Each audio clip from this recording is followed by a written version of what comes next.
धृतराष्ट्र को ये खबर थी कि शतशृंग पर्वत पर पांडु तप करने गए और पांडु की मृत्यु हो चुकी, ये भी उसको खबर थी। लेकिन इसके बाद भी ऐसे बने रहे कि जैसे उनको कोई सूचना ही नहीं है। ऋषियों ने विचार किया कि उत्तम पक्ष तो ये था कि तुरंत जाना चाहिए था, और ऐसी परिस्थिति में कौन नहीं जाता। विदुर जी को भेज देते, कुछ तो करते, कुछ नहीं किया।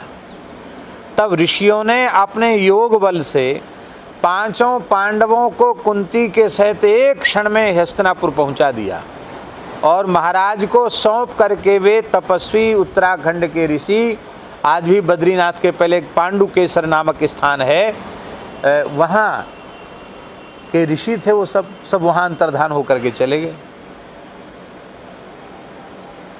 अब भारी समस्या आ पड़ी, अब क्या करें, अब तो दरबार में लाके खड़ा कर दिया। विदुर जी ने समझाया तो फिर पांडवों को जगह मिली महल में। और अब भीमसेन के बल के सामने किसी का कुछ चलता नहीं था। भीमसेन तो सबसे अधिक बलवान थे। बड़ा तमाशा करते थे भीमसेन। 100 कौरवों को कहते कि चढ़ जाओ पेड़ पर, सबको चढ़ा देते पेड़ पर, 100 को एक साथ। विशाल से विशाल बटवृक्ष पर 100 को चढ़ा दिया और अपने बाएं पैर की एड़ी से थोड़ा ऐसे ऐसे बट की जड़ को हिलाया, पूरा पेड़ ऐसे ऐसे हिला, पट पट पट फल जैसे टपक टपक के सब नीचे गिर गए। किसी का हाथ टिटा, किसी का पाँव टिटी, किसी की ठोड़ी में लगी। और बोले भैया ये बच्चा है, छोटा सा बालक है, तब तो ये हालत कर रहा है, बड़ा होने के बाद तो हम 100 को अकेले ही मारेगा। और बिल्कुल संभावना सही सिद्ध हुई। 100 कौरवों को अकेले भीमसेन ने मारा है। 100 को ठिकाने लगाए भीमसेन ने। बोले ये भीमसेन को मार डाला जाए तो पांडव हमारे सामने कुछ नहीं है। भोजन प्रिय तो भीमसेन थे ही। वन भोज का आयोजन किया गया, युधिष्ठिर को नहीं बताया गया, और जहर मिश्रित कालकूट नामक विष, जिसके सूंघने से व्यक्ति मर जाए, ऐसा तीक्ष्ण विष का प्रयोग भीमसेन के ऊपर हुआ। और भीमसेन खा गए, सब खा गए, सब जितना था रसोई। बोले पहले तुमको ही जिमाया जाएगा भर पेट, फिर तुम्हारा प्रसाद ही कुछ बच जाएगा तो हम लोग खाएंगे। इतना प्रेम दिखाया इन दुष्टों ने, नवन नीच के अति दुखदाई। और भीमसेन तो भीमसेन ठहरे, इनके पेट में ब्रक नाम की अग्नि थी। जठराग्नि तो सबके पेट में होती है, इनके पेट में ब्रक नाम की अग्नि रहती थी जठराग्नि के साथ साथ, इसलिए वो सब कुछ भस्म कर जाते थे, हैं? इसलिए तो उनका नाम पड़ा ब्रकोदर। ब्रक नाम की अग्नि उनके पेट में रहती, इसलिए उनका नाम पड़ा ब्रकोदर। सब कुछ जलाकर भस्म कर देने वाली अग्नि। वो जहर भी भस्म हो गया, लेकिन विष का प्रभाव तो शरीर पर होना ही था। भीमसेन गहरी मूर्छा में चले गए, मरे नहीं, पर उन्होंने सबने मरा हुआ ही समझा। बड़े बड़े पत्थर बांध करके और बड़े बड़े रस्सों में बांध करके गंगा जी के हृदय में डुबा दिया और लौट के चले आए। ये खबर ही नहीं आने दी कि भीमसेन आए। बोले वो तो हम लोगों से पहले ही चल पड़े थे वहाँ से, तो फिर पता नहीं क्यों नहीं आए, कहाँ चले गए, क्या पता। विदुर जी के गुप्तचर सब जगह फिट थे, तो विदुर जी के गुप्तचरों ने विदुर जी को बताया और विदुर जी ने कुंती को बताया कि देखो समय प्रतिकूल है, धृतराष्ट्र के मन में अन्याय घुसा हुआ है, इस समय पूरे हस्तिनापुर में तुम्हारा पक्ष लेने वाला कोई नहीं, भीष्म तो निरपेक्ष हैं, इसलिए कोई बात नहीं। सर्वनाशे समुत्पन्ने अर्धम त्यजत पंडिता, कोई बात नहीं, एक हानि भई तो हानि सह लो। भीमसेन अब वहाँ गए जहाँ से लौट के कोई आता नहीं, अर्थात इन दुष्टों ने उनको जहर दे के मार दिया है। कुंती को पक्की खबर हो गई, पर कैसा धैर्य कुंती का। कुंती ने कहा, अरे विष भी श्री कृष्ण का बनाया है और अमृत भी श्री कृष्ण का बनाया है। जब मैं श्री कृष्ण की बुआ हूँ, वो मेरा प्यारा भतीजा है। पूरी सृष्टि में मेरा कोई भले ही ना हो, पर श्री कृष्ण तो मेरे हैं, तो मेरे लाल को कुछ नहीं हो सकता। इस विश्वास के आधार पर कुंती की आंख से एक आंसू नहीं गिरा। केवल और केवल अहर्निश श्री कृष्ण का चिंतन करने लगी कुंती। युधिष्ठिर पूछते थे, अर्जुन पूछते थे कि माताजी आप गुमसुम हो गई, मौन हो, भैया भीमसेन कहाँ चले गए। कहा चिंता मत करो, वो समय से आ जाएंगे, उपस्थित हो जाएंगे, सब श्री कृष्ण का चिंतन करो। इसको कहते त्वयैव नाथेन। और भीमसेन चले गए नागलोक, पानी में डूबे डूबे नागलोक पहुंच गए। और नागलोक में जैसे ही पहुंचे तो नाग तो स्वभाव के उग्र होते ही हैं। उन्होंने इस बालक को देखते ही डसना शुरू किया। तो जैसे ही नागों ने भीमसेन को डसा, तो जो जहर खिलाया गया था ना, कालकूट विष, वो विष जो था वो विष समाप्त हो गया। विषस्य विषमौषधम, सर्पों ने डसा तो जो पहले वाला जो कृत्रिम विष था वो विष खत्म हो गया। ना सर्पों का विष रहा, ना वो पहले वाला विष रहा। ठीक हो गए, होश में आ गए भीमसेन। जैसे ही होश में आए, उन्होंने देखा ये 10-10, 20-20 और 50-50 फण वाले नाग हमको डस रहे हैं। तो उन्होंने कुछ ये थोड़ी हाथ पैर थोड़ी जोड़े भीमसेन ने। भीमसेन तो डर तो उनके, भय तो उनके शब्दकोश में ही नहीं था। उन्होंने एक एक नाग को उठा उठा के पटकना शुरू किया। सैकड़ों नाग निष्प्राण हो गए, मणिधर नाग। अब तो नागों में खलबली मच गई कि कोई ऐसा विचित्र बालक आया है। उस समय भीमसेन की आयु ज़्यादा नहीं थी, मात्र 12 वर्ष की आयु थी भीमसेन। कितने साल की? 12 साल के थे भीमसेन। नाग हाँफते हुए गए, बोले महाराज नागलोक में साक्षात काल एक बालक के रूप में आ गया है, बड़े बड़े भयंकर नागों का वध कर रहा है और अब कोई बचेगा नहीं है। नागलोक के अधिपति नागराज वासुकी, वासुकी नाग ने ध्यान किया, इस नागलोक में तो कोई देवता भी प्रवेश नहीं कर सकता। कौन बालक है? नेत्र खोले, अरे बोले उस बालक को कुछ बोला तो नहीं तुमने? बोले हम लोगों ने काटा था। बोले इसलिए तो मार खाए हो तुम सब। वो सामान्य बालक नहीं है, वो मेरा दौहित्र है, मेरा देवता है, मेरा देवता। मैं उसका नाना जी हूँ। भगवान की कृपा हो जाए परमहंस जी तो सर्प भी नाना जी मामा जी बन जाते हैं। ये ठाकुर जी की लीला है। नहीं, सर्पों की कौन से दोस्ती। वासुकी नाग बोले कि मैं उनका नाना हूँ और वो मेरे देवता हैं, उनको बड़े आदर पूर्वक ले आओ। अब तो नागों ने कहा कि आप हमारे भांजे लगते, हम आपके मामा लगते हैं, नाना जी आपको बुला रहे हैं। सर्प तो मामा जी हो गए और नागराज वासुकी नाना जी हो गए। भीमसेन वहाँ पहुँचे तो नागराज वासुकी ने कहा, वत्स भीमसेन, मैं तुम्हारा धर्मतया नाना हूँ, मुझे प्रणाम करो। ये तो खड़े थे ऐसे सीधे, आश्चर्यचकित थे कि मैं कहाँ आ गया। बालक ही तो थे।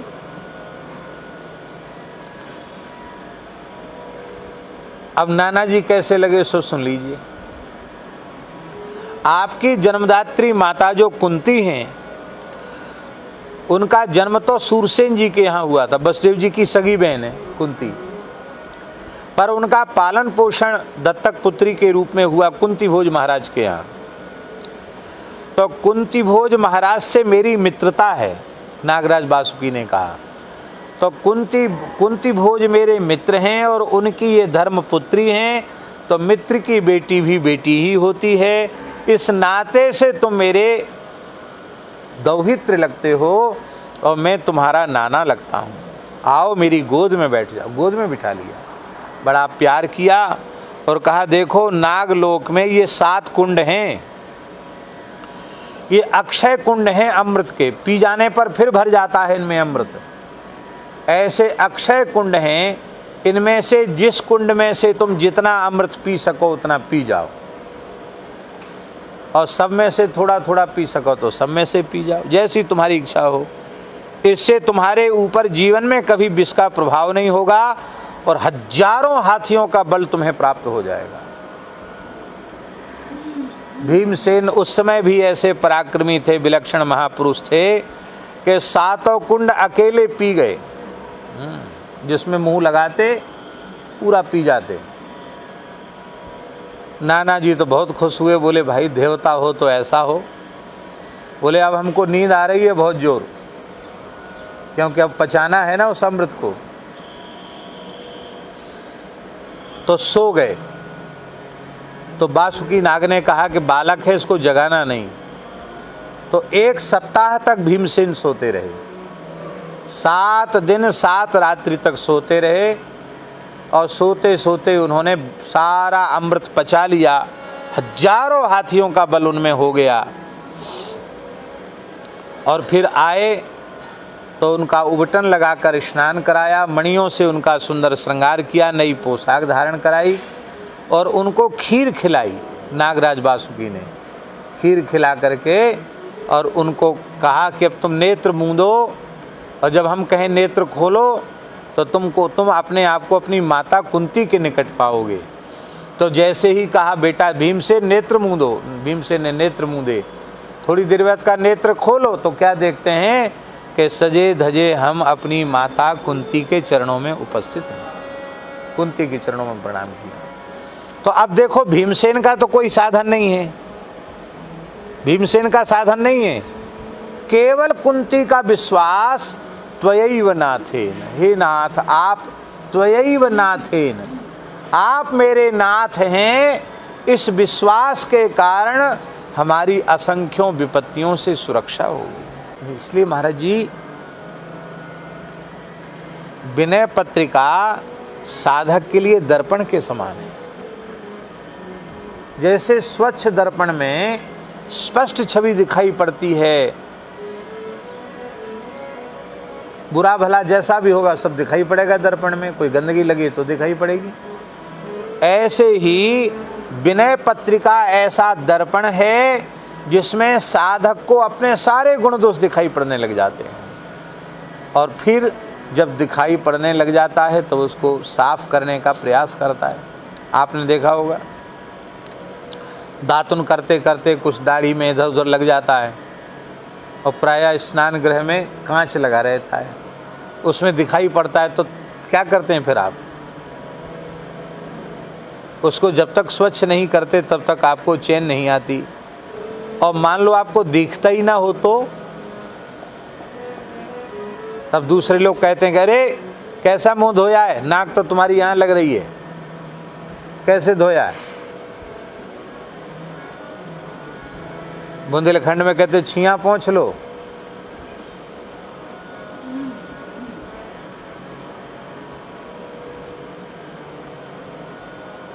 और दर्पण हो तो किसी को कहना नहीं पड़ेगा। विनय पत्रिका ऐसा दर्पण है कि साधक को सर्वथा निर्दोष बना देता है। निर्दोष का अर्थ है भगवान के उपभोग के योग्य बना देता है। आप श्री ठाकुर जी के भोग्य बनना चाहते हैं तो आप विनय पत्रिका का आश्रय लीजिए। ऐसा अद्भुत ग्रंथ है ये। क्या स्थिति है हमारी? बेस बचन विराग, बेश बचन विराग, बेस बचन विराग। वेश, ये विरक्त का वेश है। वेश से और वाणी से, दोनों से हम संसार की दृष्टि में बड़े विरक्त हैं, बड़े वैराग्यवान हैं, साधु सन्यासी हैं, महात्मा हैं, अमुक हैं तमुक हैं, बड़ी बड़ी उपाधियां भी लोगों के लग जाती हैं, वो सब कुछ हैं। बहुत से लोग तो महाराज ऐसे भी होते हैं जो केवल एक लंगोटी लगा के रहते हैं, एक कमंडल एक लंगोटी। बहुत से ऐसे भी होते हैं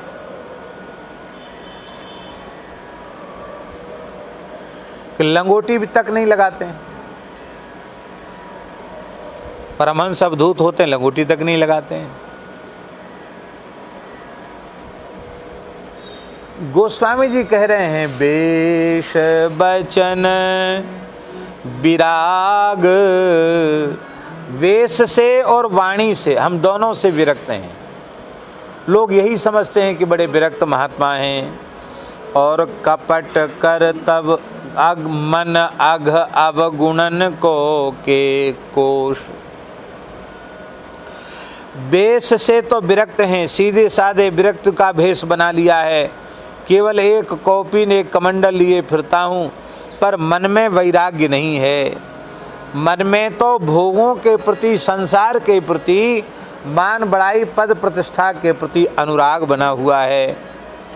केवल दिखावे मात्र का मैं वैरागी हूँ। और वचन विराग, बातें भी विरक्तों की सी करता हूँ, बड़े बड़े वैराग्यवान महापुरुषों की सी बातें करता हूँ। पहले कहे आए ना पद में, बात कहो बनाए बुधज्यों बर विराग निचोर, ऐसी बातें भी करता हूँ। तो शरीर की स्थिति तो ये है, शरीर की दृष्टि से तो मैं बड़ा भारी महात्मा हूँ, विरक्त हूँ, संत हूँ। और मन की स्थिति ऐसी है कि मन तो अवगुणों का कोश है, अघ अवगुणन को कोश। अघ माने पाप। पाप क्या है? सबसे बड़ा, सबसे बड़ा पाप है ईर्ष्या। इसे अनघ शब्द का अर्थ होता है ईर्ष्या रहित को अनघ कहते हैं। मन में काम क्रोध मद लोभ मोह ईर्ष्या कटुता दुर्वाद आलस्य निद्रा, ये सारे के सारे दोष हमारे मन में भरे हुए हैं। और वेश विरक्त के जैसा है। और ये सारे के सारे दोष, काम क्रोध मद लोभ ईर्ष्या कटुता दुर्वाद आलस्य निद्रा आदि, ये सब राम मिलन के बाधक, ये सब प्रभु प्राप्ति के बाधक हैं। ये साधक नहीं हैं, ये भगवान की प्राप्ति के पथ में बाधक हैं। राम प्रीति प्रतीति पोली, ना तो ठोस प्रेम है राम जी में और न ठोस विश्वास है। पोला प्रेम है और पोला विश्वास है। पोला जानते हैं? ऊपर से खूब भारी भरकम दिखाई पड़े, भीतर कुछ ना हो। कैसे? जैसे हाथी का खाया हुआ कैंथ का फल, उसको कहते पोली। कैंथा जानते हो ना? कैंथा कपित्थ जिसको संस्कृत में कहते कैंथा। तो कैंथा खाता है साबुत हाथी, और महाराज जी खा लेता है, ऐसी गट्ट से निकल जाता सीधा। और जब लीद करता है हाथी तो पूरा का पूरा कैंथा का फल बाहर निकल आता है। पूरा का साबुत फल निकल आता है। और जब उसको फोड़ो तो उसमें बिल्कुल न एक बीजा न एक गूदा, कुछ नहीं निकलता, एकदम पोला। क्या भगवान ने विचित्र विचित्र सृष्टि बनाई है, क्या उसके पेट में यंत्र फिट कर रखा है कि कैंथा जैसा का तैसा बना रहता है और भीतर का माल मसाला सब गायब। इसलिए पुराने जमाने की कहावत है, आवत लक्ष्मी ऐसे आवे ज्यों नारियल में पानी। अब नारियल में पानी कहाँ से आया? नारियल का जो तना होता कितना कठोर होता है, ठोस होता है, और फल जो नारियल होता है उसमें पानी आ जाता, मीठा पानी।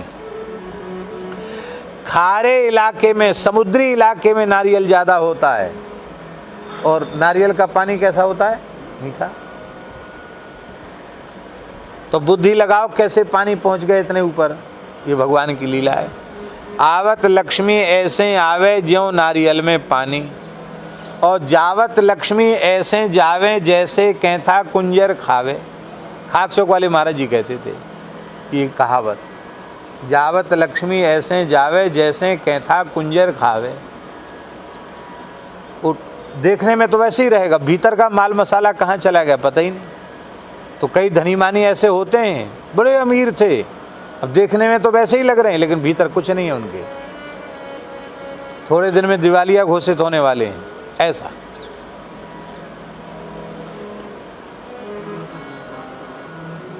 इसका मतलब है हमारे हृदय में न तो भगवान के प्रति प्रेम है और ना ही हमारे हृदय में भगवान के प्रति विश्वास है।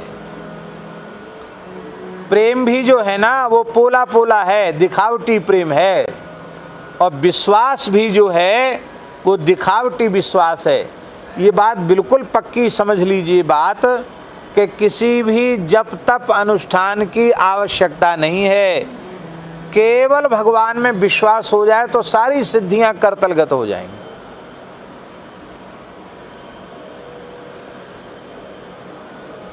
इतना सा भी विश्वास करके तो देखो, इतना सा, वो इतने से विश्वास का कितना बड़ा परिणाम भगवान देते हैं, इसका आप अनुभव करते रह जाएंगे।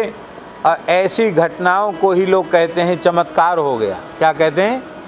कोई अनहोनी घटना घट जाती है तो लोग कहते हैं चमत्कार हो गया।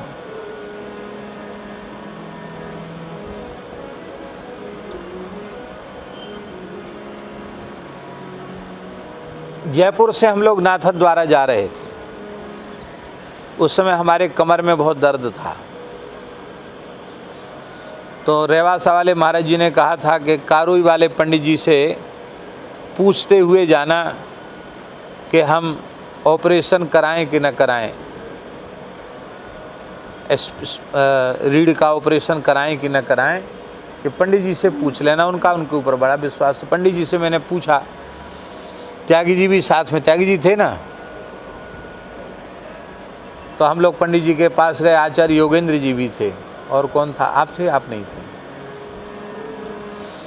तो हम लोग कई मूर्ति थे।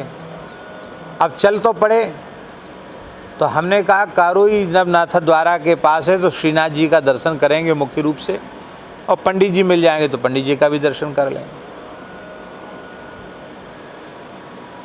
अब रास्ते में उस समय ठाकुर जी के पास कोई निजी वाहन नहीं था, तो एक टैक्सी गाड़ी की गई। टैक्सी गाड़ी ये जो होती ना, क्या कहते हैं,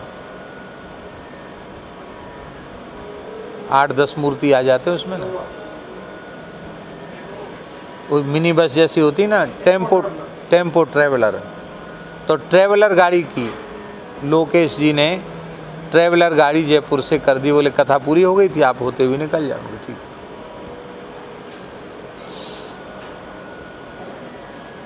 तो महाराज जी क्या हुआ कि रास्ते में रेवासा महाराज का फोन आया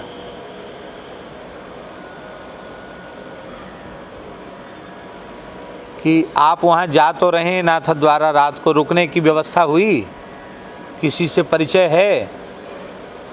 तो पूरी बात हो पाए उसके पहले फ़ोन कट गया, वो टावर चला गया, फ़ोन का मोबाइल का टावर चला गया, फ़ोन से बात हुई नहीं। तो मेरे मुंह से ये निकला कि और किसी मनुष्य से परिचय तो नहीं है, पर श्रीनाथ जी से हमारा परिचय है, हैं? और वस्तुतः और नाथद्वारा में किसी से परिचय था भी नहीं, क्योंकि ठाकुर जी से परिचय है और तो किसी से परिचय नहीं है। और इतने में ही फ़ोन कट गया।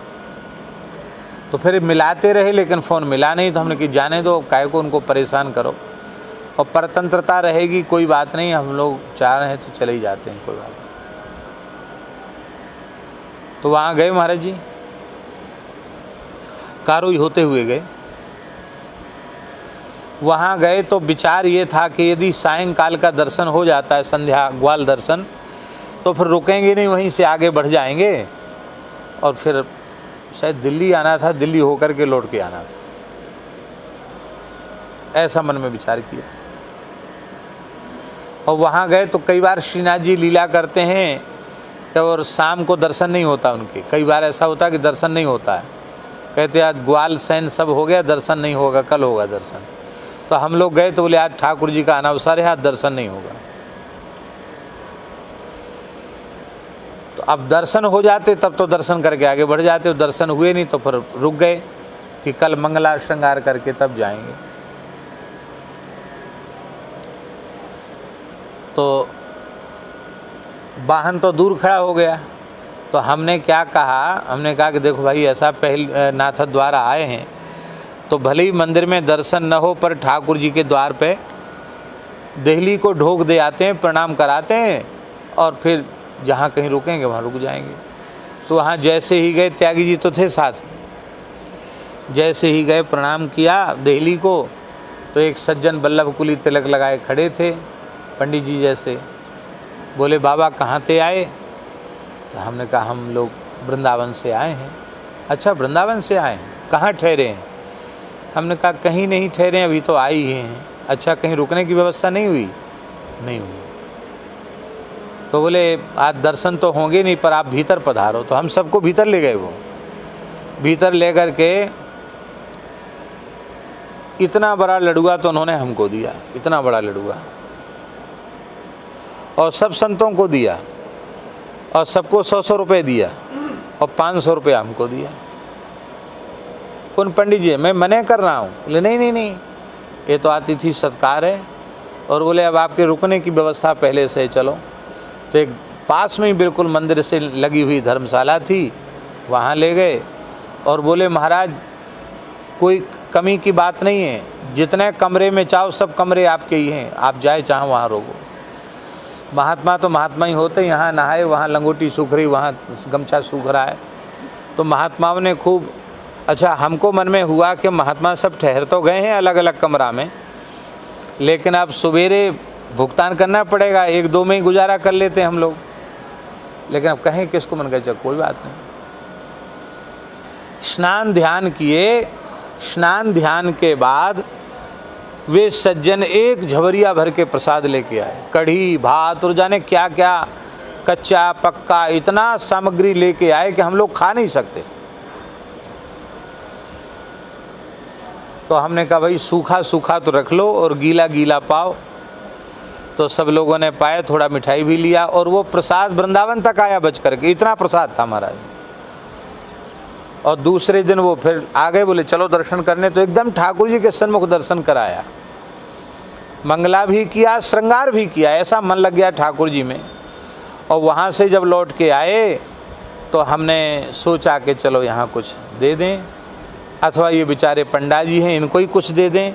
उसने तो हाथ जोड़ लिए, कानों पर हाथ रख लिया, बोले नहीं नहीं महाराज बिल्कुल नहीं, कुछ भी नहीं, हम आपसे कैसे लेंगे। और एक बात कहें, आप तो श्रीनाथ जी के अतिथि हैं, ब्रजभूमि के ठाकुर हैं और आप ब्रजभूमि से आए हैं, ये तो ठाकुर जी की व्यवस्था है, इसमें हमारा कुछ थोड़ी है, ये तो सब ठाकुर जी की व्यवस्था है।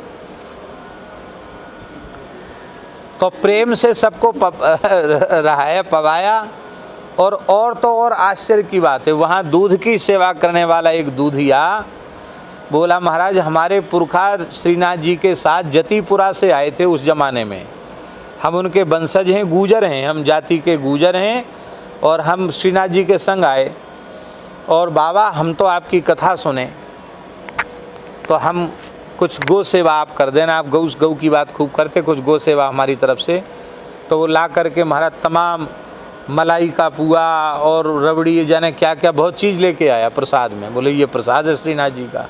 उसने भी प्रसाद दिया और पीछे पड़ के एक लिफाफा दिया, ज़बरदस्ती लिफाफा दिया। मैं मने कर रहा हूँ, बोले नहीं आप तो किसी भी अच्छे काम में लगा देना, गौ सेवा में लगा दो, चाहे साधु सेवा में लगा दो। महाराज हम हमारे पुरखा तो ब्रजवासी, हम अपने को ब्रजवासी मानते हैं। भैया जी 21,000 रुपये निकला उसमें। अब मैंने सोचा कि इतनी सी बात मुँह से निकल गई कि और किसी से परिचय तो नहीं, पर हमारा श्रीनाथ जी से परिचय है। तो इतनी सी बात की लाज ठाकुर जी ने ऐसी रखी कि मान लो किसी भगत के यहाँ रुकते या किसी धर्मशाला में ही रुकते तो ना तो ऐसे बढ़िया दर्शन होते, न इतना ठाकुर जी का प्रसाद मिलता। ऐसे अनेकों भगवान अनुभव कराते हैं पद पद पर। केवल इतना सा आप स्वीकार तो करो कि ये मेरे हैं, बस इतने से ही कुछ न कुछ घटनाएं घटने लग जाएंगी। और प्रीति भी पोली है और प्रतीति भी पोली है। प्रीति माने प्रेम, प्रेम भी पोला है, ठोस नहीं है। और प्रतीति माने विश्वास भी ठोस नहीं है, विश्वास भी पोला है।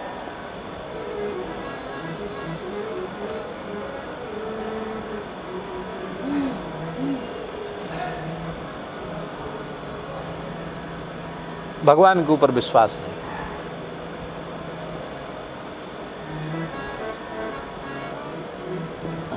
रिक्शा तांगा वाले के ऊपर, नाई धोबी धानुक के ऊपर, नौकर चाकर पर, डॉक्टर और पुलिस पर जितना हमारा विश्वास है, सेठ साहूकारों पर जितना हमारा विश्वास है, उससे चौथाई विश्वास भी ठाकुर जी के प्रति नहीं है। इन पे ज़्यादा विश्वास है। जबकि ये संसार विश्वास के योग्य है ही नहीं। विश्वासे यस्थितो मूढ़ः स दुःखैः ही परिभूयते। जो विश्वास में स्थित है उसको दुख भोगना पड़ेगा।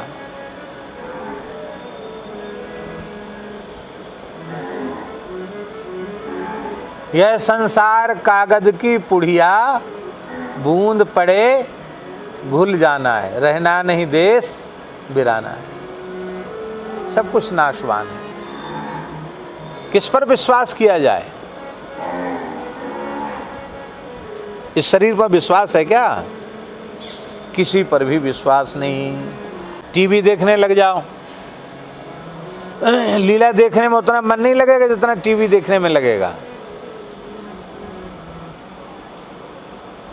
दुनिया के प्रपंच की चर्चा सुनने में उतना मन, जितना मन लगेगा उतना मन कथा सुनने में नहीं लगेगा। और तो और रात को लेटे हैं और लेटे लेटे भूतों की चर्चा शुरू हो गई। एक ने कहा कि अरे हम वहाँ गए थे, हमको ऐसे भूत दिखाई पड़ा। दूसरे ने कहा हमारे दादाजी सुनाते थे, उनको ऐसा भूत मिला। दूसरा कहेगा हमारे मामा जी कहते थे, हमारे भूत ऐसा हुआ। भूत की कथा चलने लग जाएगी तो रात के 1:30-2 बज जाएंगे। अंत में कहेंगे भैया बंद करो, रात में भूत सपने में दिखाई पड़ेंगे। इतना प्रेम भूत की चर्चा में। और भगवान की चर्चा में हरदेव बाबा,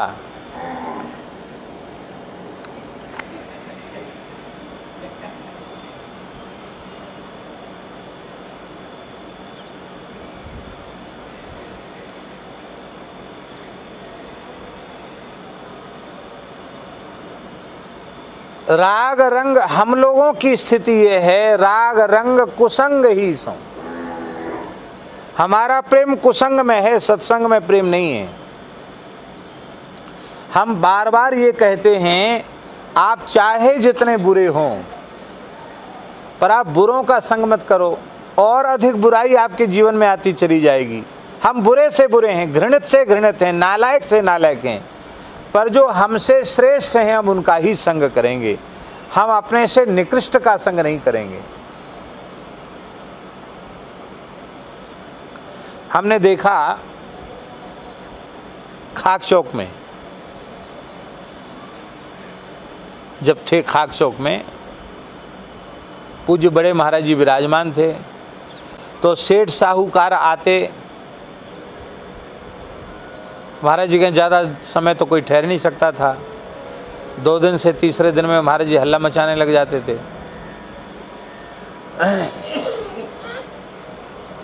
और जैसा तैसा तो रुक ही नहीं सकता था। और अब तो वो सब बातें सपना हो गई, स्वप्न जैसा हो गया, क्योंकि अब तो आजकल वैसा कोई कर ही नहीं सकता है। पूरे आश्रम में एक चौकी थी महाराज जी की, बस। दूसरा तखत नहीं था, बेड पैड कुछ नहीं। एक कुर्सी थी लकड़ी की महाराज जी की, आराम कुर्सी, बस। उस पर टाट लगा हुआ था और आश्रम में दूसरी कुर्सी नहीं थी। सर्दियों की व्यवस्था ये थी कि कोई भगत आ गया तो पहले जाओ, एक कोठरी में गद्दा रखे रहते थे, गद्दा अपने आप उठाओ और जिस कमरे में तुमको कैन रहने के लिए कहा उसमें झाड़ू लगाओ, पहले जाके, नौकर चाकर थोड़ी हैं, झाड़ू लगाओ, झाड़ू लगाओ, पोंछा लगाओ, नहीं तो रज रानी है उसी में पड़ जाओ। तो गद्दा मिलता था, क्या कहते हैं जुगल जी, गद्दा पर तकिया वकिया कुछ नहीं, न गद्दा के ऊपर कोई ऊपर से चद्दर भी नहीं। कहते हैं तपस्या करने आए हो कि यहाँ भोग करने आए हो? तो लोग बेचारे जो आने वाले थे वो अपने ही थैला में एक छोटी मोटी तकिया और वो सब अपना ही लेके आ जाते थे लोग। गद्दा तो वहाँ मिल जाता था। और गर्मी के समय गद्दा बंद, गर्मी के समय गद्दा किसी को नहीं मिलता। गर्मी के समय सबको चटाई मिलती थी। कोठरी में जाओ, चटाई उठाओ, झाड़ू लगाओ, चटाई बिछाओ, सो।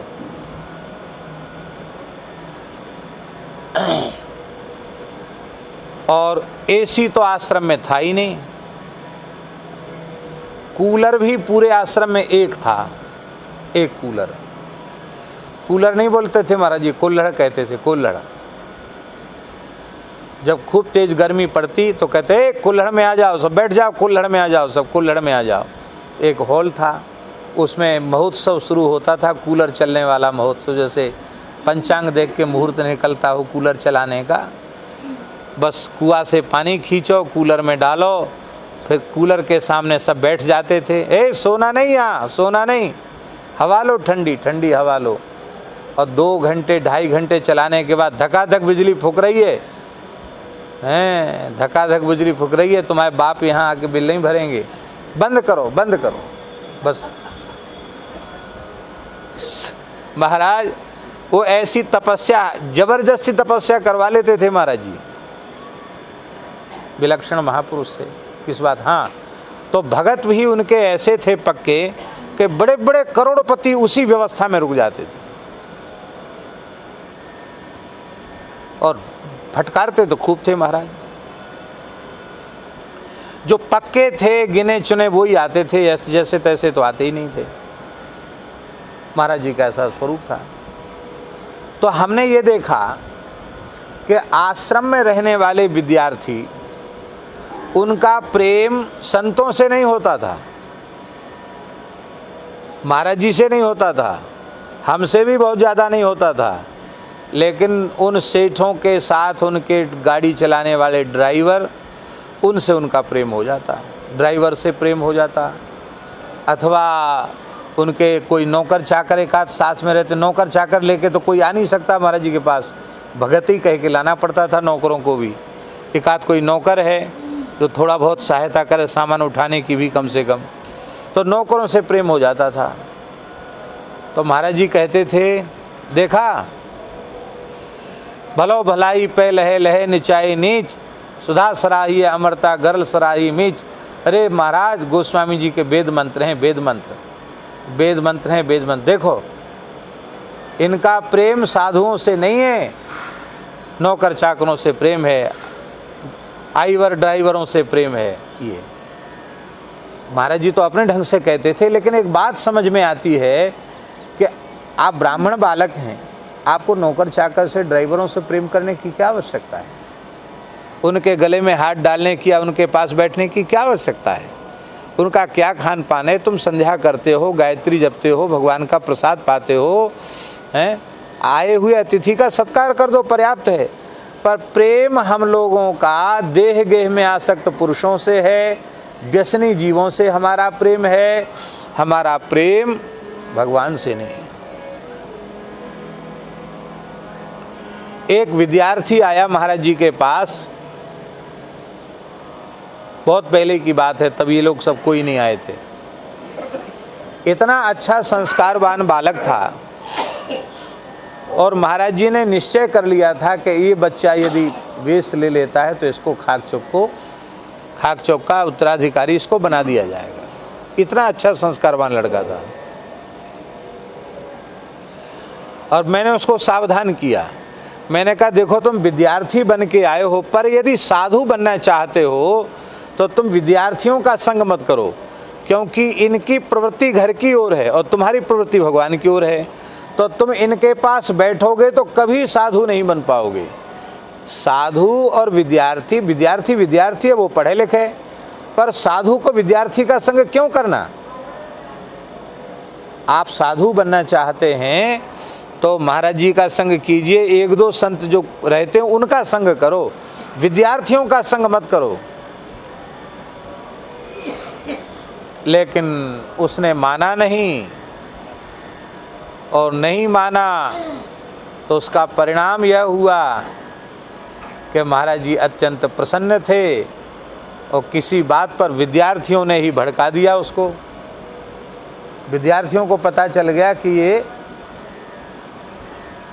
अब यहाँ का कुछ समय में यही मुखिया बन जाएगा, तो विद्यार्थियों ने उसको भड़का दिया।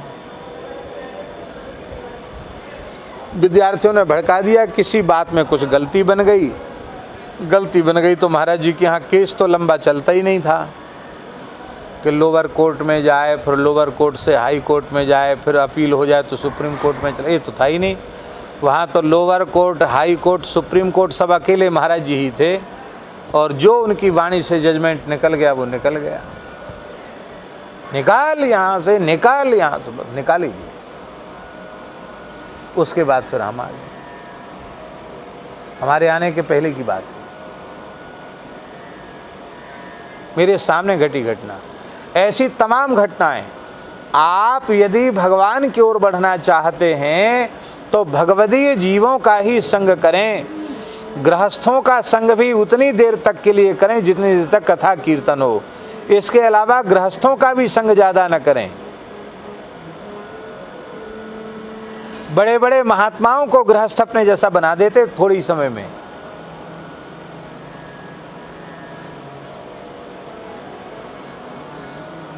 इसलिए कथा कीर्तन जितनी देर हो उतनी देर बस लोगों में बैठ गए, इसके बाद किसी का संग नहीं करना। क्योंकि मेरी तेरी कैसे बने, कबीरदास जी कहते हैं, मेरी तेरी कैसे बने। क्यों? बोले तू कहता कागज की लेखी, मैं कहता निज नैनन देखी, तेरी मेरी कैसे बने। आहा, भगवान की ओर बढ़ना चाहते हो तो संतों का संग करो। हमारे महाराज जी कहते थे, न तो जवान का संग करो, न छोटे बच्चे का संग करो, सदा संग करना है तो ज्ञान वृद्ध वयोवृद्ध महापुरुषों का संग करो। जवान का भी संग नहीं करना, बच्चे का भी संग नहीं करना, अपने समान आयु वाले का भी संग नहीं करना। केवल राम राम श्याम श्याम दंडोत प्रणाम, बाकी प्रेम करना है तो ऐसे कोई वयोवृद्ध ज्ञान वृद्ध महापुरुष हो, ऐसे महापुरुषों के पास 5-10 मिनट बैठ करके, अथवा ना भी बैठ करके उनकी रहनी को देख करके उससे जो प्रेरणा लेना चाहे वो प्रेरणा ले लो। राग रंग कुसंग ही सो, साधु संगति रोष, साधु संगति रोष। सत्संग से रोष है, साधु संगति माने सत्संगति, साधु का संग ही सत्संग है। साधु नाम संगः सत्संगः। सत्संग शब्द का अर्थ क्या है?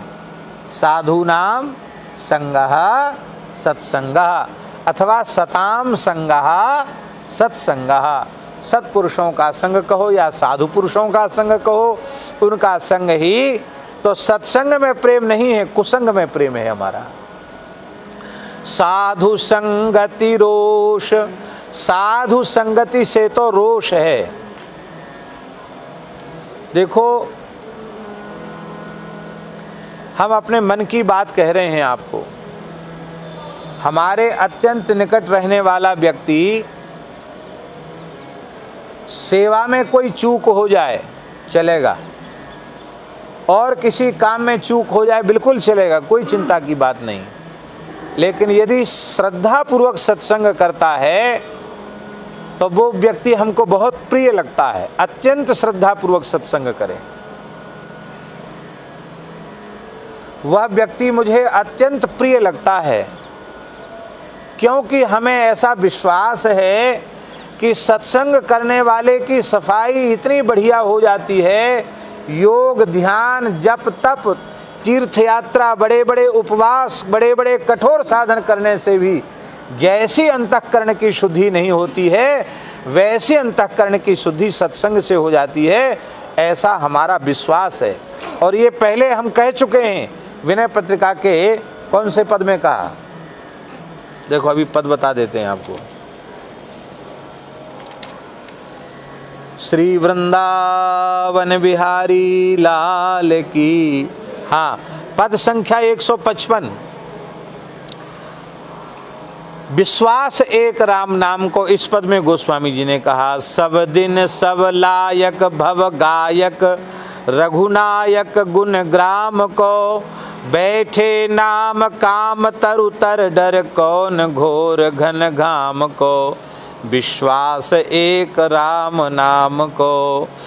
कहते हैं कि जो सब प्रकार से रघुनायक के लायक बनना चाहता है, राम जी के योग्य बनना चाहता है, भगवान उसे हृदय में लगावें, ऐसे हृदय से लगावें, ऐसी यदि किसी जीव की इच्छा है तो उसे सदा सर्वदा सत्संग करना आरंभ कर देना चाहिए।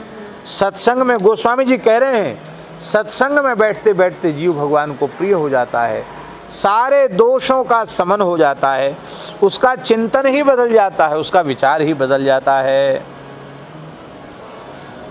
साधु संगति रोष, शांत माया रहित भगवत भक्त सद्गुण संपन्न सत्पुरुषों का सत्संग हमें अच्छा नहीं लगता, नरक गामियों का संग अच्छा लगता है, और सत्संग करने वालों को देखकर हमें चिढ़ होती है।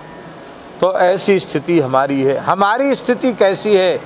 चाहत के हरि जसहि से सृगाल ज्यों खरगोश। कोई खरगोश, खरगोश तो जानते ना, छोटा, हिंदी में खरगोश कहते हैं और शशक अथवा शश कहते हैं संस्कृत में। चंद्रमा को शशांक कहते हैं, शश माने खरगोश का चिन्ह है उसमें, इसलिए शशांक। चंद्रमा के भीतर जो परछाई उसको देखना ध्यान से, कभी दो कान दिखाई पड़ेंगे, मोहड़ा दिखाई पड़ेगा, पीठ दिखाई पड़ेगी, पूंछ दिखाई पड़ेगी, ऐसे लगता है खरगोश इसके भीतर छिपा हो। देखा कभी? नहीं देखा ध्यान से। हाँ, इसलिए चंद्रमा को शशांक कहते हैं। शश माने खरगोश, खरगोश का चिन्ह उसमें बना हुआ है, शशांक खरगोश। अब खरगोश जो है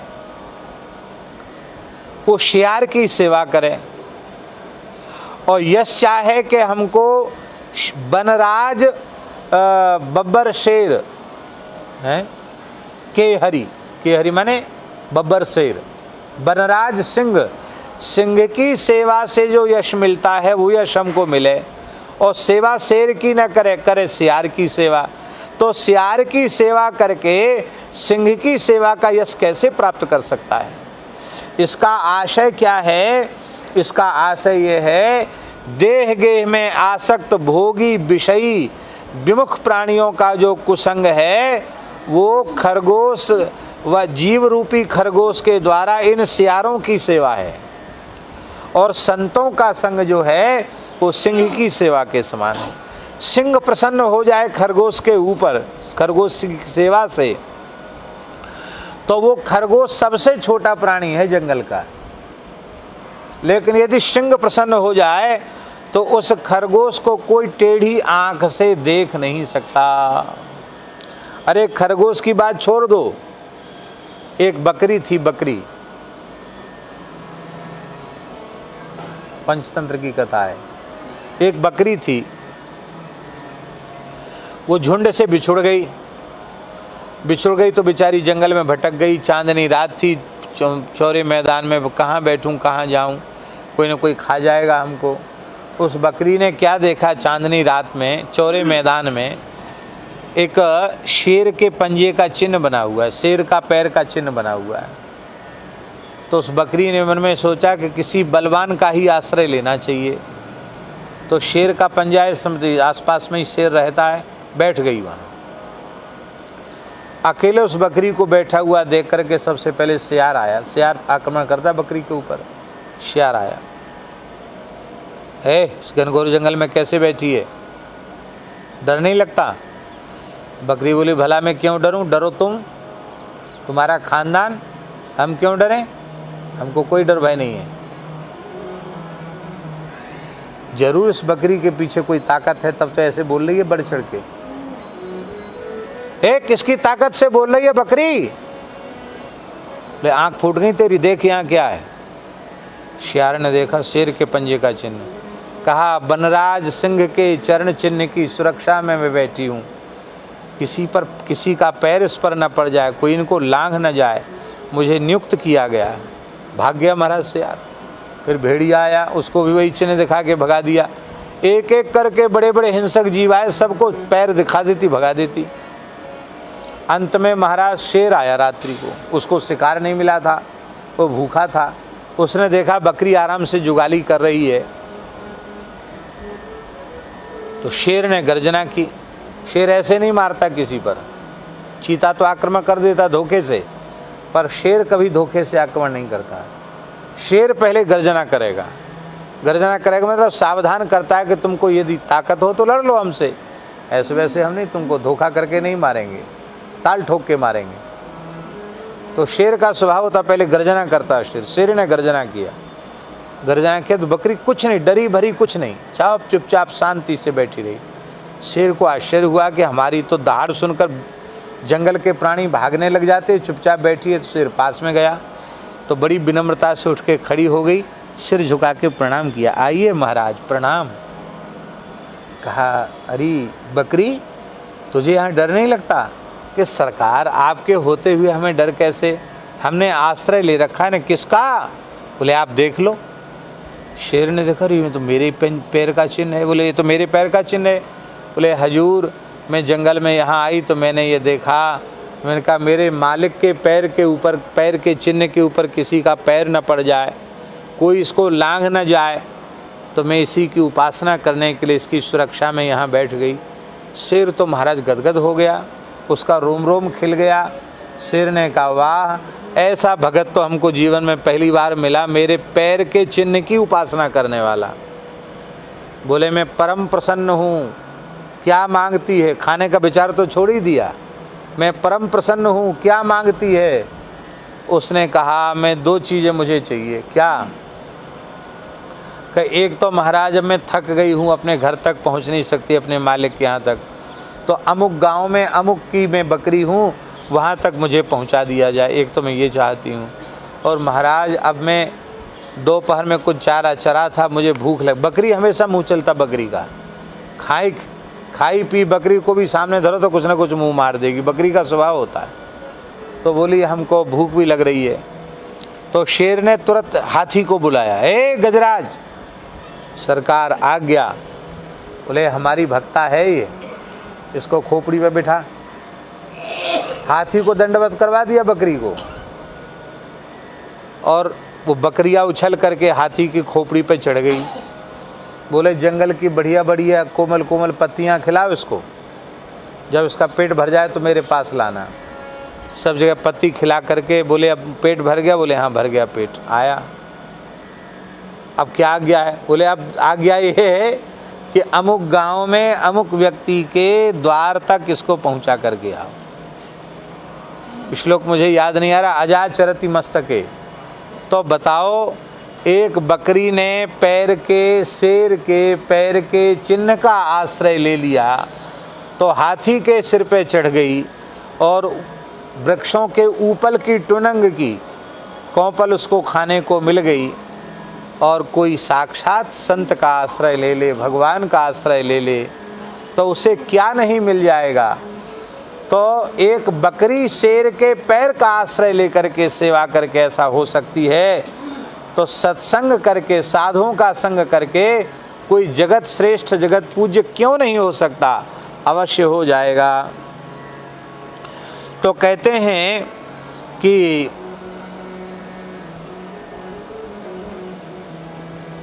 कुसंग जो है वो श्रृगाल है। कुसंग जो है वो श्रृगाल है, माने सियार है। और केहरी जो है वो साधु संग है। और खरगोश स्वयं जीव है, साधक है। गीदड़ डरपोक होता है, और जो डरपोक होगा वो दूसरे की रक्षा भला कैसे करेगा? वह तो अपनी ही रक्षा नहीं कर सकता। ऐसे ही कुसंगी स्वयं ही कायर है, भव बंधन में पड़ा हुआ है। वह अपने संगी को भव बंधन से कैसे मुक्त करा सकता है? वह अपने संगी को भव बंधन से मुक्त नहीं करा सकता। उसके संग से तो अपना ही नाश हो जाएगा। इसलिए गोस्वामी जी ने कहा, को ना कुसंगति पाए न साई, को ना कुसंगति पाए न साई, रहे ना नीच मते चतुराई, रहे न नीच मते चतुराई। ये भव गजेंद्र है, और गजेंद्रों को मस्तक को फाड़ देने वाला सिंह है। इस संसार रूपी गजेंद्र का मस्तक फाड़ देता है सत्संग। संसार के आसक्ति के बंधन को ध्वस्त कर देता है। उस सिंह को ही प्राप्त हो सकता है। सत्संग भवनाशक है, सत्संगति संस्कृति कर अंता। और गीदड़ के संग से खरगोश हाथी को नहीं मार सकता, कभी नहीं हार सकता। हाथी के मारने वाले सिंह का यश उस खरगोश को कभी प्राप्त नहीं होगा। कुसंगियों का संग करके मैं साधु संगियों का यश प्राप्त करना चाहता हूँ। संग तो करता हूँ कुसंगियों का, और यश चाहता हूँ कि संतों के जैसा यश हमारा हो जाए। भव का नाश करना चाहता हूँ। और दूसरी बात ये है, बड़ी महत्व की बात ये है कि शेर प्रसन्न होगा तो भले ही वो मांस भक्षी है, पर शेर कभी अपने आश्रित को खाएगा नहीं, कभी नहीं खाता। शेर अपने आश्रित को नहीं खाएगा भूख लगने पर भी। पर सियार का कोई आश्रय ले तो भूख लगने पर सबसे पहले उसी पर मुंह मारेगा वो। तो कुसंगी व्यक्ति जो उसका संग करता, सबसे पहले वो उसी का विनाश करता है।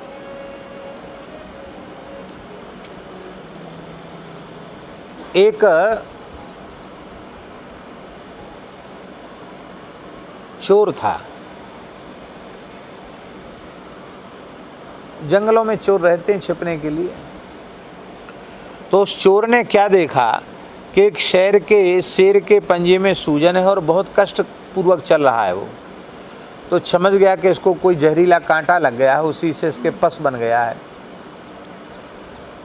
तो वो चोर बिना किसी चिंता के, भय के, बड़े प्रेम से शेर के पास चला गया और शेर से कहा, देखो हितानित पशु पक्षी जाना।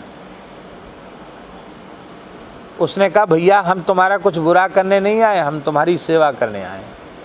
तो धीरे से पैर को सहलाया तो उसको सुख मिला। फिर उसने धीरे से उसका कांटा निकाल दिया, पस निकाल दिया।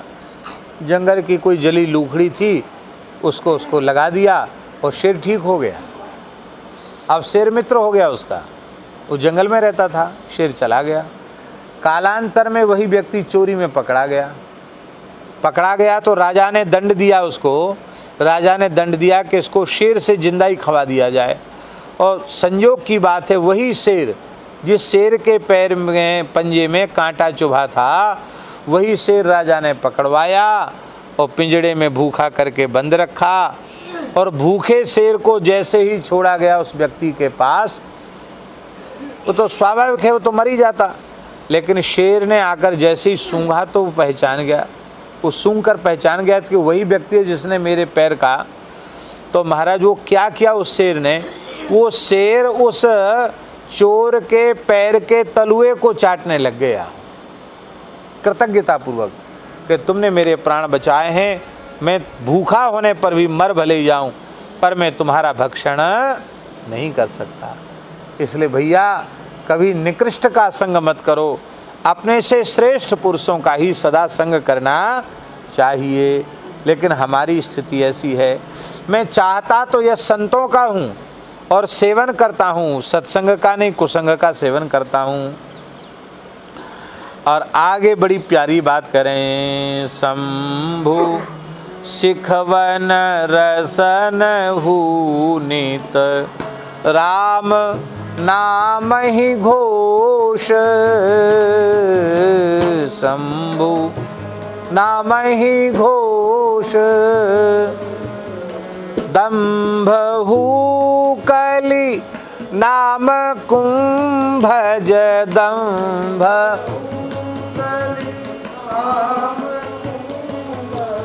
शोच सागर सोशु, सोच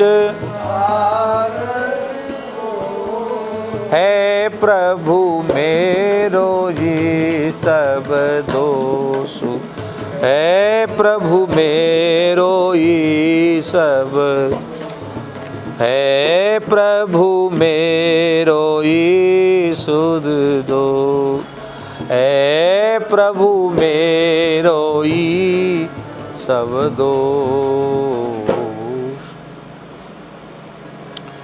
बड़ी प्यारी बात है भैया जी। कहते भगवान शंकर यही सिखा रहे हैं कि तुम ज्ञान मार्ग के लायक नहीं हो, तुम भक्ति मार्ग के लायक नहीं हो, तुम योग मार्ग के लायक नहीं हो, तुम कर्म मार्ग के लायक नहीं हो। कोई चिंता की बात नहीं है, केवल और केवल जिह्वा से राम नाम का रटना आरंभ कर दो। राम नाम को लेना, राम नाम का रटना अपने जिह्वा से आरंभ कर दो। केवल और केवल वैखरी वाणी से राम नाम लेने लग जाओ, इतने से ही तुम्हारा काम बन जाएगा।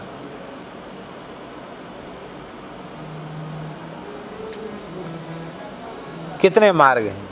ज्ञान मार्ग, कर्म मार्ग, योग मार्ग, भक्ति मार्ग, ये 4 मार्ग। अब हम लोग विचार करें, ज्ञान मार्ग में हमारी पात्रता है? बोलो, सही सही बताओ। ज्ञान मार्ग में देहादि प्रकृति से ऊपर उठना पड़ेगा। हम देह से ऊपर उठ ही नहीं पाए, न इंद्रियों से ऊपर उठ पाए, न देह से ऊपर उठ पाए, फिर मन बुद्धि चित्त अहंकार से ऊपर उठना तो बहुत ऊंची बात है। हम प्रकृति का अतिक्रमण नहीं कर पाए हैं, देहाध्यास नहीं छोड़ पाए हैं, तो बिना देहाध्यास की निवृत्ति के स्वस्वरूपावस्थान कैसे होगा? इसके बिना जो ज्ञान होगा वो केवल वाणी का विषय, वाणी का विलास बन करके रह जाएगा, उससे कोई अविद्या माया नष्ट होने वाली नहीं है। हम ज्ञान के भी मार्ग के भी अधिकारी नहीं हैं। निष्काम कर्म मार्ग, कहते हम तो कर्म योगी हैं। आजकल लोग कहते हैं हम तो कर्म योगी हैं, कर्म में विश्वास रखते हैं। अरे भले आदमी, निष्काम कर्मयोगी का लक्षण तो पहचानो। निष्काम कर्मयोगी जो होगा, जिसको भगवान ने गीता में निष्काम कर्मयोग कहा है, वो हानि लाभ जय पराजय सब में सम हो जाएगा। आपके जीवन में ऐसी समता है क्या? हानि में तो रोने लग जाते हो, लाभ में फूल कर अहंकार में कुप्पा हो जाते हो, गुब्बारा बन जाते हो। आपके जीवन में समता नहीं है। आपके यदि निष्काम कर्म होता तो आपके जीवन में क्षमता आ जाती है। निष्काम कर्मयोग है कर्तापने के अभिमान से शून्य होकर भगवत प्रीत्यर्थ कर्म करना, कर्म फल को भगवान को ही अर्पित कर देना, कर्म फल न चाहना। ये है कर्मयोग। ये भी, इसके भी पात्र हम नहीं हैं। हम तो हर चीज दिखाकर करना चाहते हैं, कर्तापने को नष्ट नहीं करना चाहते, कर्तापना बरकरार रखना चाहते हैं। हम कर्ता, हमने किया, हमने किया, हमने किया।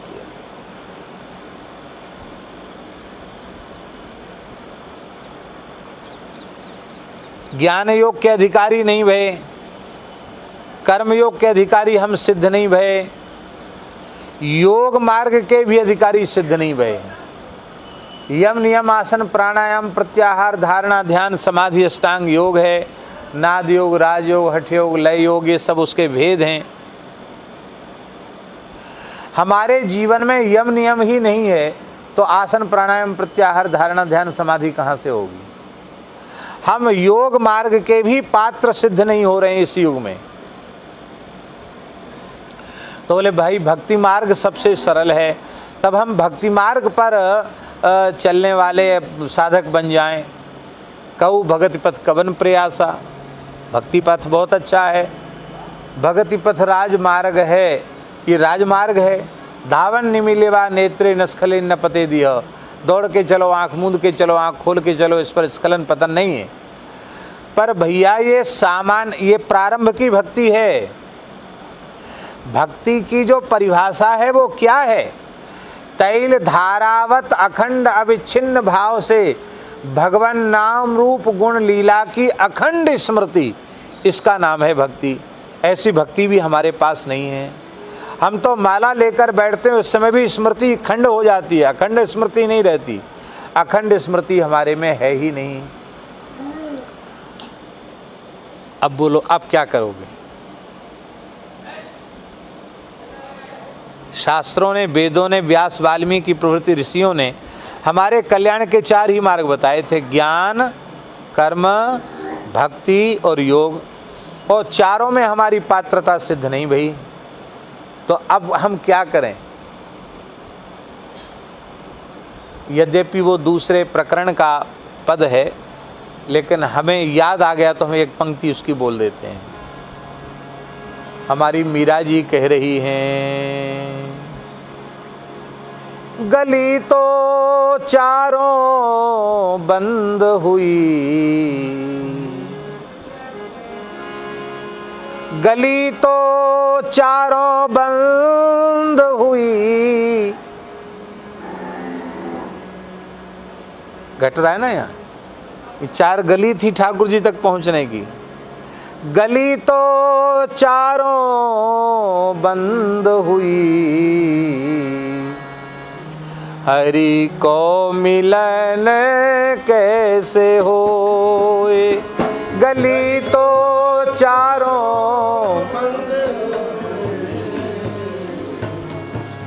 हरि को मिलन कैसे होए। गली तो चारों बंद हुई, हरि से मिलन कैसे होए। गली तो चारों, हरि से मिलन कैसे, हाँ हरि से मिलन कैसे, हाँ कैसे होए। हरि से मिलन कैसे हो। गली तो चारों बंद हुई, गली तो चारों बंद हुई, हरि सो मिलन कैसे हो। हाँ हो प्रभु से मिलन कैसे हो। हाँ हो हरि सो मिलन कैसे हो।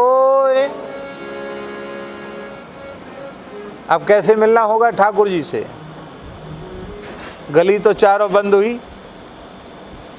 जिसके कल्याण का कोई मार्ग अवशेष न बचा हो, वह जीव भी भाव जगे या न जगे, प्रेम जगे या न जगे, श्रद्धा हो या न हो,